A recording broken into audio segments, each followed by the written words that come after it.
Nağıyev Əli Nağıoğlu 1958-ci il noyabrın 8-də Naxçıvan Muxtar Respublikasının Babək rayonunda anadan olmuşdur. 1981-ci ildə Azərbaycan Pedaqoji İnstitutunda ali təhsil almışdır. Əmək fəaliyyətinə 1975-ci ildə başlamışdır.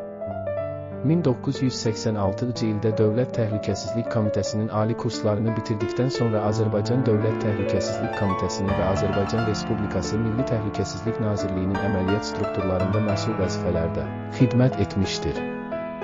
Azərbaycan Respublikası Prezidentinin 16 mart 2005-ci il tarixli sərəncamı ilə Azərbaycan Respublikası Milli Təhlükəsizlik Nazirinin müavini təyin olunmuşdur.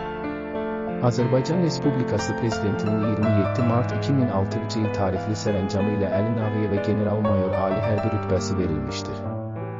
2011-2019-cu illərdə Azərbaycan Respublikasının Baş Prokuroru yanında Korrupsiyaya Qarşı Mübarizə Baş İdarəsinin rəis müavini vəzifəsində işləmişdir. Azərbaycan Respublikası Prezidentinin 5 avqust 2014-cü il tarixli sərəncamı ilə Əli Nağıyevə 3-cü dərəcəli dövlət ədliyyə müşaviri ali xüsusi rütbəsi verilmişdir. Azərbaycan Respublikası Prezidentinin 20 iyun 2019-cu il tarixli sərəncamı ilə Azərbaycan Respublikası Dövlət Təhlükəsizliyi Xidmətinin rəisi təyin edilmişdir. Azərbaycan Respublikası Prezidentinin 27 iyun 2019-cu il tarixli sərəncamı ilə Əli Nağıyevə general-leytenant ali hərbi rütbəsi verilmişdir. Azərbaycan Respublikası Prezidentinin 07 dekabr 2020-ci il tarixli sərəncamı ilə Əli Nağıyevə general-polkovnik ali hərbi rütbəsi verilmişdir.